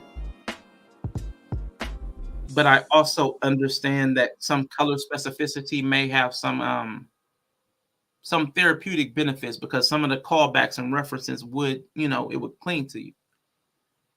We can express till we are blue in the face. If women actively going against us, that space on YouTube serves no purpose. I disagree. Because part of what needs to happen, and again, this parallels, I promise you, this parallels. The struggle that men are having with women is similar to, I would say, the struggle that black people have with white people. There's a power dynamic and a power imbalance. Okay? But you also need to stop moving with the care and concern of what the other person thinks. So men need to start self-regulating for self-regulation purposes. Not because of how women are going against us. Like, yes, you may have a combatant. You may have an enemy. Like when they talk about black people, they call it victim mentality. Just because somebody is standing in opposition against us doesn't mean we have, I'll say, the rights or the privilege or the luxury to stop trying to self-develop and better ourselves. To show up better in our own skin. Despite whatever's going on the outside, the inside must be maintained and upgraded. That's my position on that. There's always room for better, in spite of what the outside looks like. The outside can change. The outside can go from a tornado one day to peace and calm the next. But you inside, you got to work on that. I'm Rick. Ooh. Maybe for you, they can be helpful to learn to articulate and explore your own thoughts and empowerment. Yeah. I mean, that helped me. You know what? What is that? Going back to Yellow's comment. I'm gonna tell you what helped me. It helped me with the male female thing. It helped me with the black white thing. Was it the subtle art? I didn't read this book, but I picked up this feeling. I think it's called The Subtle Art of Not Giving a Fuck. I had to quit caring. To the degree that it debilitated me to not be in my best frame of mind. Not saying that there aren't still things that take me out. There's still things that will, like anxiety, fear, they still get to me. I'm still human. But what won't get to me is what women are doing and saying, or like what somebody's saying about black people. It won't. Can't do it. But I let it get to me for so long, I had to build up a callus that allowed me to move and progress in spite of. Yeah. I understand. YouTube is full of drama, and it's hard to find authentic people like you with real passion, really trying to help people think differently in a positive, productive way. So please, hey, I appreciate that. I appreciate the encouragement. And I will be back. I'm honestly, if y'all see Nova in the chat, this is my next project. But it's hard because it requires a lot of study and research. I'm trying to put together a bang up killer crazy podcast for Nova. I want it to be like, because Nova is super smart, super heady. It's gonna have statistics, graphs. I want, and my problem with my perfectionism, that's like when I talked about things that still paralyze me. Once I do care, I freeze. So now I'm not making any progress because I want it to be great. Because Nova is one of the, man, he's been so supportive. So man, I'm like, God dang it, I gotta do something for Nova. It's gonna be economic. It's gonna be on capitalism, but it'll be funny, it'll be smart, it will have all the stats and stuff he likes and draw good parallels and comparisons. And it's like too much pressure I put on myself. So I have to start moving in small increments to make some progress instead of just freezing because of the pressure I burden myself with. So I do practice what I preach. I'm trying to do better. So what I'm saying, disclaimer, y'all. Going from 0 to 60 is problematic. That's if you're not, the things I've been saying about the love, if they're new, if they're foreign, if you've never heard it, it's not like you're going to flip a switch and become the Bible's example of love. It's not going to happen. It's a steady progression. What I'm talking about for myself, it's been years until finally last year I was really trying to better myself, like last year. But it was for the last, I'll say 10 years, I was really trying to learn, but I wasn't trying to do better until last year. Part fearful white men are cute. Stereotype, but one with a few thousand years of evidence. Yeah. Appreciate that. It can also be empowering to talk about it for yourself. Your thoughts and emotions are your own. To share them and explore them for your own benefit is freeing and power. Absolute. That's what I'm talking about. Or yes, the screaming underwater scenario from last night. That's why people can talk to their therapist and all the details in the same day. Talking to niggas you saw far, results and change are needed. Absolutely. And that's very conditional. I'll say yellow. That's person to person, because some people, their pressure can be alleviated by venting. That's like when I talked earlier about a pressure release valve. Releasing some of the pressure through venting. Like that's like the literal mechanism would be to vent the pressure. So like the metaphoric thing is still to vent the pressure. I vent it. I go to a rage room. I blow off steam. You know, we say that blow off steam. It's the same thing. Like it might be going to the gym. It might be playing basketball. It might be doing something just cathartic. Excuse me, or something recreational. But some people just need the small thing. The small things are.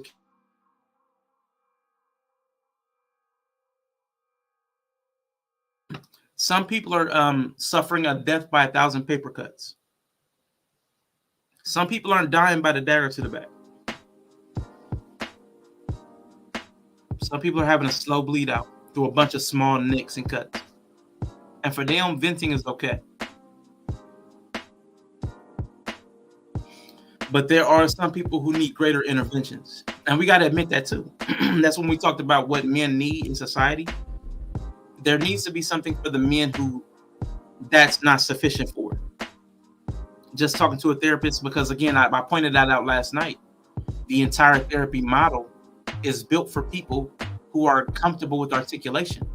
So even to succeed in therapy, we have to teach men to be emotionally aware and emotionally articulate and vulnerable and all this stuff that society tells us not to do. Like they'll say one thing, but how we're treated. There's a problem there. How can we be successful in a form of therapy when it works against our very nature and our socialization? The same with the educational system. The same with that. That's why so many boys have a problem with that school to prison pipeline, because school is not structured for boys, for our energy. It just isn't. So when the society is shaped for somebody that's not you, what do? You can't just man up. You can't just walk that off. That's what I'm saying. We have to build interventions for ourselves, because nobody's going to do it for us, because we're socialized to not care about the needs of men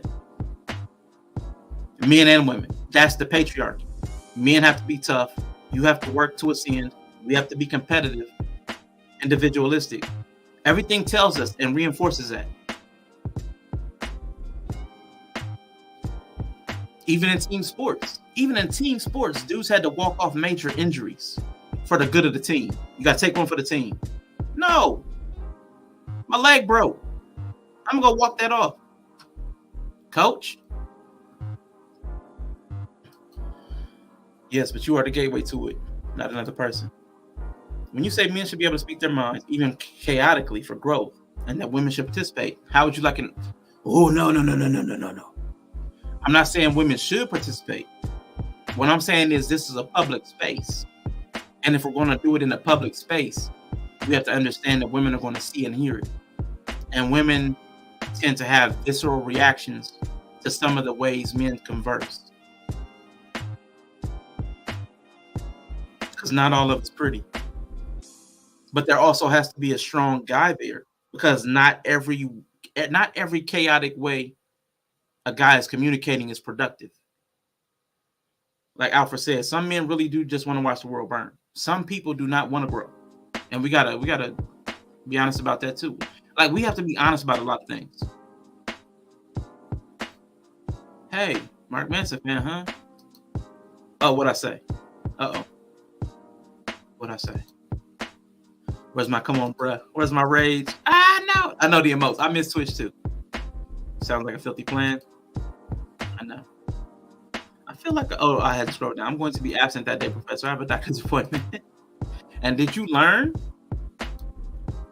It might even be Fortnite. Fortnite. Now, okay. If you're talking about the interventions for men, what I'm talking about, there do need to be different methods to maintain male attention. Just sitting and talking is not a comfortable thing for men to do. So requiring that to help fix them is already counterproductive.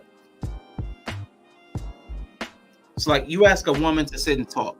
Probably she already wants to sit and talk. Even if she doesn't know you, she probably wants to sit and talk. So that barrier is gone.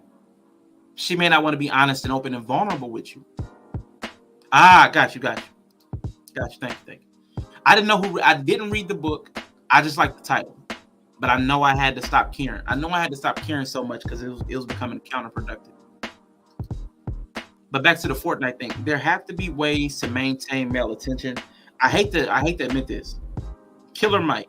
He did I can't remember, it might have been Trigger Warning on Netflix. He talked about how learning along with pornographic material, because it arrested people's attention, was more effective than not. And I'm not saying use pornography. What I'm saying is we have to think of other ways to arrest the male attention. And it's typically through some type of physicality. It's probably not sit and let's talk. Yeah. And I don't even know if they need to be black, but I just think there need to be spaces where people can exist, because there's enough pressure. There's enough pressure on life to not have to worry about your color, your gender, your sexuality, all these other things that we stack. Let people live. I might want to think on that more. More space for young people that might share similar macro experiences. Yeah. And especially just different types of education and ways to critically think, rather than going over US history. Yeah, absolutely. Because it's not a model. We're seeing the outputs of today's education. A large swath of people don't even graduate high school. To me, that's a problem, a systemic problem. If there's imagine a business where the average was a 30% failure rate. Imagine if 30% of the orders that came out of the McDonald's drive-thru were wrong. If 30% of the cars that came off an assembly line wouldn't start. Where do you get 30% dropout rate, and that's acceptable? And we don't have some kind of mass intervention. Yeah, maybe not all boys, not school, but maybe a few great. There's things we need to think about things differently. Is all I'm saying. Like when you said the Fortnite thing, there are ways to structure learning through video games, through movies. There are ways to get messages across that we're not investigating. I mean, we can even think outside the box, man. Go to the most popular streamers. Like the same way that, and unfortunately, the people that have the money will use this for capitalism, not for growth and development, but for educational purposes. Imagine going to the top streamers that young people went to and watch routinely, and having them slip in those after-school special type messages.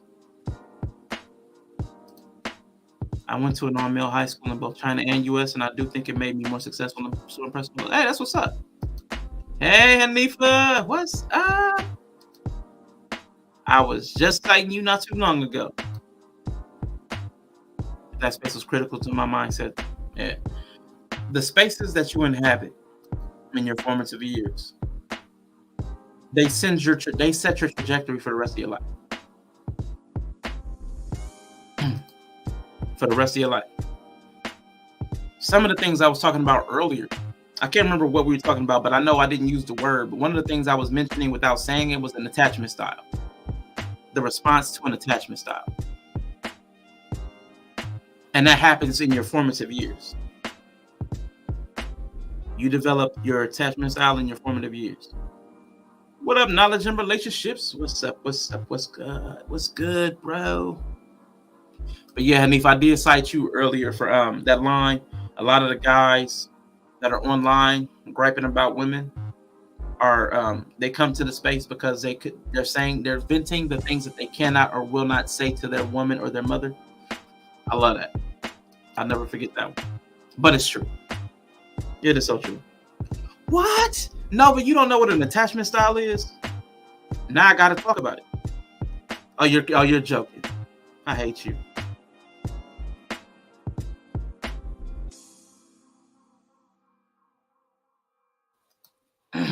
I was about to do a whole stream about it. I was about to do a whole stream because you didn't know what it was. I can't stand you, man. It is true. It's absolutely true. Actually, Hanifa, I may reach out to you on Messenger because we actually have proof. We have proof. I'm sorry. I'm sorry, y'all. I'm sorry. There's one guy that we got absolute proof that that's exactly what happened. And it hurt. Are you serious? You don't know what it is? Say less, man. Say less. Say less. Okay. Hey, listen. Probably Tuesday or Wednesday. Then. Tuesday or Wednesday because there's a couple short videos and then we can talk about it. Oh my God. Anifa. This guy was going on panel to panel. He went on multiple panels and was talking about his wife. And we was like, oh shoot, you telling too much of your business, sir. Too much of your business. He was just telling on himself. Because he was on one of my shows one time talking real strong, real strong, Hanifa. Real strong about women. But then he was on another panel talking about his wife, and it was like, oh, that don't sound so strong no more.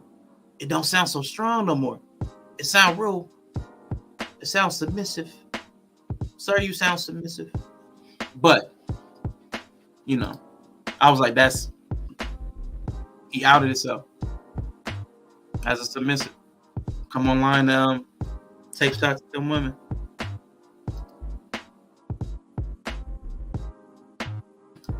Yeah, now listen. And when I say that, I don't have a whole gender role expectation. If two adults have a different dynamic, I don't really care. But don't be dominant in one area. I'm a dominant man. But then when everybody finds out about your life, I'm submissive. Don't do that. Don't be one to, what's that show? Handmaid's Tale. Don't want to Handmaid's Tale women. But in your life, you're the handmaid. Like that's always it's going to sit away with me.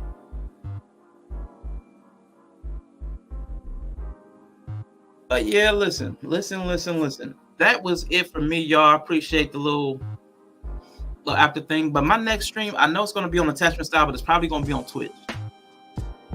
Because I got to play videos. What do you call that? React. There are some attachment style videos that I looked at that give good language. Attachment styles and love styles. I'll have those videos and we'll talk about it, chop it up. But Nova, for real, that's what we'll do. Because that's a simple. And I'll tell y'all, I got problems. Like, I did a test in my Discord. Me and Bree did the test for attachment styles. She has secure attachment style, which means I'm good. I was well adjusted from a childhood. I had all three of the negative attachment styles. So if y'all ever hear me talk about I'm trash, that's what I'm talking about. I got some problems, but I keep them out of people's lives. I promise you, I do not reach into people's lives and disrupt them. I don't do that. but I had the insecure attachment style, I had the fearful attachment style, and I had the avoidant attachment style. Just off the top of my head, from what I can remember, I just started SMS. Yeah, exactly. There you go. Be who you are from the beginning. Be who you are from the beginning. Work from rock bottom. It's okay, Brie. I don't, I don't feel a way about it. Other than fearful, avoidant, and insecure. Excuse me. If she can handle me, then it's all up from there. Absolutely. But let's say you had parents that maybe like abandoned. Maybe they had to work a lot, or they just left for long stretches, or maybe they were incarcerated, something where your parents they disappeared. So you might get the avoidant attachment style. You avoid connections because you are used to them leaving. Or maybe you had like somebody that was very toxic. And again, I'm right now, because I'm going from memory, I'm bastardizing this. So don't take me literally right now. Just know I'm giving examples. You can go look up attachment styles. I promise you there's some like 5-minute YouTube videos that can break it down. Like fearful, like maybe you had somebody that was really hype, maybe like really demonstrative, maybe something, and they spooked you like a lot. They were very animated, very loud or something. So maybe you have a fearful attachment style. So you're afraid, like they might hurt you. Then like the insecure attachment style, maybe somebody went back and forth. Like maybe your parent was bipolar, or so they had manic phases and they were super doting and loving, but then they withdrew when they were in their depressive state. So then maybe that'd be the insecure, because you're not really sure about the connection. So all of your adult relationships are informed by the bond you shaped in your childhood. And if you had secure bonds in your childhood, you'll be able to identify and connect securely as an adult. So that's a basic example of the theory, but don't go word for word. I know there's an insecure, a fearful, and an avoidant, but the exact parenting style that feeds each one, I can't remember off the top of my head. So I gave like pseudo examples. Again, don't take me super literal on that, but they do exist, like Santa and those peanut M&Ms. Yeah, absolutely.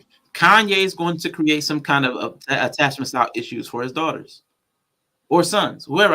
He got like a bunch of kids. I don't know how many kids he got, or I don't know their genders, but they're going to have some kind of attachment style issue. And the fact that their moms they're a socialite, there's going to be something different about the way they relate to people based upon the relationships in their childhood.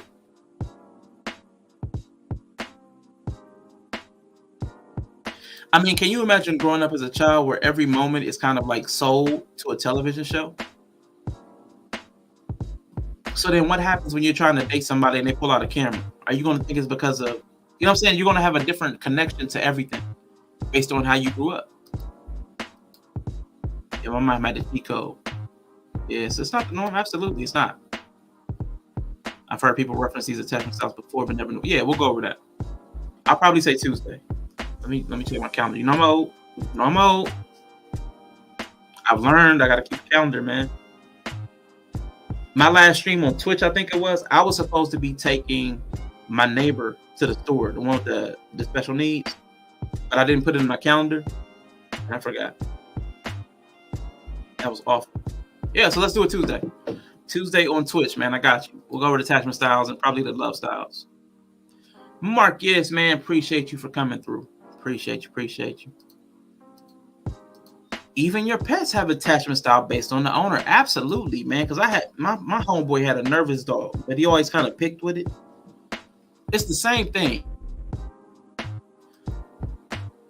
We gotta understand that when you feed a certain energy or withdraw certain energies, it impacts the relationship. Think about it even when you're dating. If somebody shows up extra attentive and then all of a sudden you're not getting responses, you're going to notice the difference in energy. Or if somebody was very unavailable and then suddenly they're coming on strong, you're going to notice the energy shift. Likewise, a child picks up on the energy of a parent. And then that energy, the familiarity of that energy, whether it's present, attentive, withdrawn, back and forth, your brain's going to get comfortable and familiar with that pattern of behavior, which is why you hear people say, I don't know why I always attract this type of person. Your brain has gotten used to that type of pattern. So your brain is comfortable with it. You're not happy with the results of that pattern, but your brain knows what to look for. Like, you ever heard that saying, the devil you know? Your brain does that. No matter how toxic it is. Even we talk about abusive. Even if you're used to dominant, abusive partners, your brain gets used to it. The chemical patterns and the shaping of it, all the connections, get familiar with abuse and will seek that out subconsciously without you making a decision. That's why we got to do work on ourselves. We got to do work on ourselves because there's a lot of subconscious programming that we got to root that out, yo. We got to root that out. Here we go. There's a couple Jezebels, in my opinion, from what I observed in the Kardashian clan. Yeah, there are Jezebels out here, Marcus, but like Bree pointed out, and I'll never forget, we got some Ahabs out here too. Got some weak Ahabs. Nervous dogs, yeah. I like big dumb dogs. My pets are great, but I adopted a dog before that had anxiety. Oh. I put dogs on Xanax? Y'all give dogs Xanax? Is that normal? Is it a different dose? Is it a different dosage? I'm confused. Your friend's dog was still in the Xannies? What kind of world have I missed out on? What is going on? Dogs on Xannies? I have a P.O. box. Yeah, this is. Oh, God. I'm not ready. I'm not ready for that world, yo. But anyway, Tuesday on Twitch, I'll definitely pop through. We can do some video reviews of my sciencey stuff. Y'all know I love some sciencey stuff. So that'll be on Twitch. YouTube though, YouTube. Let me see. Let me give y'all some options because I got so many notes. And they keep growing. So I know the next one I'm doing, my next podcast is actually going to be for Nova. Otherwise, I'm just going to do pop-up stream. But for YouTube though, I'm gonna let y'all get a choice while y'all listening. Let me see.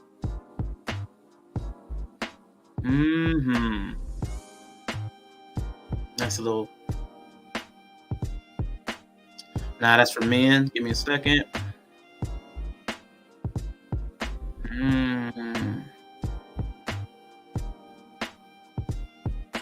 That's kind of religious. Dang it. I want something good for YouTube, man.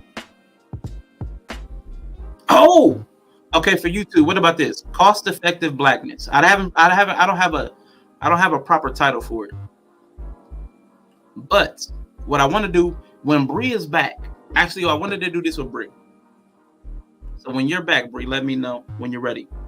Cost-effective blackness, because we had that whole 22K Joe debate.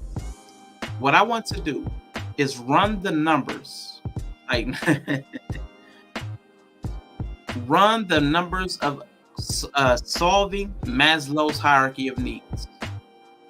What it would take to satisfy Maslow's hierarchy of needs: the food, the shelter, the sex, the security, safety, the love, happiness, acceptance, self-actualization. I want to run the numbers on that and talk about that. Because we always have a problem saying, well, how much money do black people need to make? Well, let's actually, how much money does it take to be a well-being in this country, in an average size city? That was one. Let me see. Oh, okay. This is another relationship one. Because everybody's talking about it now, like complementary relationships. But there's another thing that can apply. This might be attachment style related. Contrast or complement. Because that's something we don't seem to have an understanding of either. Because everybody doesn't necessarily need what complements one person might be a contrast. What complements another person might be something parallel or similar. And we seem to always think it has to be one way. We can talk about that. This one might be a little funny, but I haven't fleshed this one out. Portion control. And not just about food, because I think as people in our culture, we binge on everything. We don't have any balance. We can talk about that. Let me know if y'all interested in any of those so far. I could talk about the other stuff too. Got a note about Jeopardy. Where we have right now, we're collecting a lot of an expansive amount of trivial knowledge, and we have little practical understanding. Who determines the values? Information overload. Yes, I like smart. I like nerdy stuff. So if y'all don't like nerdy stuff, y'all might not like it over here. This one I gotta flesh this one out, but I like this one though. Not being the first call. Not being the first call. I don't think most people know that they're not somebody's first call. And how we deal with that. And not just in relationships. So I was even gonna tie that one back to the Bible.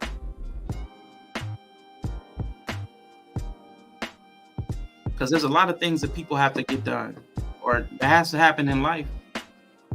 And if you're not going to do it, somebody else will. Anyway, none of those seem to move y'all. I get it. None of those seem to move y'all. We'll find something. So my next one on YouTube, I don't know when it'll be. I don't know what it'll be, but it'll happen. As far as the thing for men, I think I want to actually just start a whole different channel for that. Because that might get ugly. Because we're men. And we say stupid stuff. And somebody's going to say something reckless. So I don't know when the next YouTube one will be. My next Twitch one will be Tuesday. So if y'all follow me on Twitch, please do be over on Twitch. I know it looks weird. I know you're not used to it. All the emotes flying around. It's crazy. It's mayhem. I like it. So come over to Twitch Tuesday and we'll break down attachment styles and I think love styles. We'll do that Tuesday. I got to put that in my calendar because I will forget. Oh, man. Oh, and that's the first of the month, too. So we'll make sure we play Bone Thugs and Harmony. Yeah, buddy. Yeah, buddy. Let me see. Motivation Monday. Get rid of that. Attachment styles. Again, I appreciate all of y'all for being here. I guess since I'm on YouTube, there's no raid. I just end the show. So give me a second. Stay for this event only. Boom. The box. That's the box. Cat in the box. All right, y'all. I'm getting ready to head up out. Let me get ready to hit the intro, man. Again, I thank all of y'all for being here and rocking out with me for this entire time. It'd be hard for me to explain how much it means to me. Especially without Twitch. I don't have Twitch up. And most of the night I've had about 10 people here. That was my next goal, was to hold about 10 people consistently, because I see a lot of people with a lot of subscribers that can't hold more than 2 or 3. So it's not an insult. I'm just saying the fact that I can hold people's attention for, for a couple hours, that means something to me. That's validating. So I appreciate all of y'all. And I'm glad all of y'all that said I'm glad you're here. I appreciate it. So I'll make sure I come back. I won't just quit on y'all. There's a lot of messages I want to get out. There's a lot of things I want to do. But I have more ideas than discipline. I'm working on that. I'm working on detaching my emotional state from my behavior. I'm working on that. I'm listening to this guy, Dr. K. Really, Healthy Gamer. Look up Healthy Gamer. He's got some really insightful stuff. I will share some of that and react to some of that stuff too, because he messed my mind up the other day. I was like, oh shoot, that's what I've been doing. He wasn't talking to me, but he basically called me out. Get you with it, Rashawn Bumps of Track. Yeah, we play music on Twitch too. We can have music, we can have videos, we can have a lot of stuff on Twitch. We just can't have over here. So man, I appreciate all of y'all. Let me hit the outro.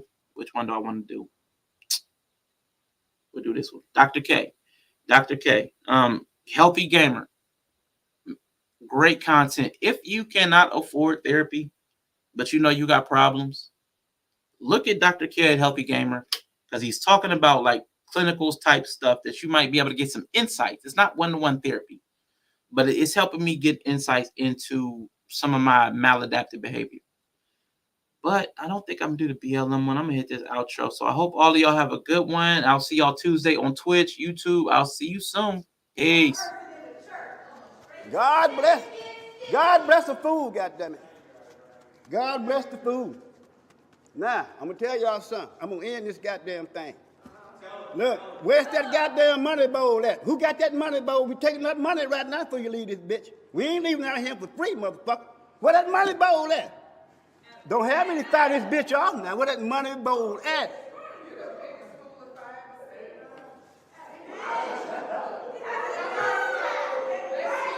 Don't you?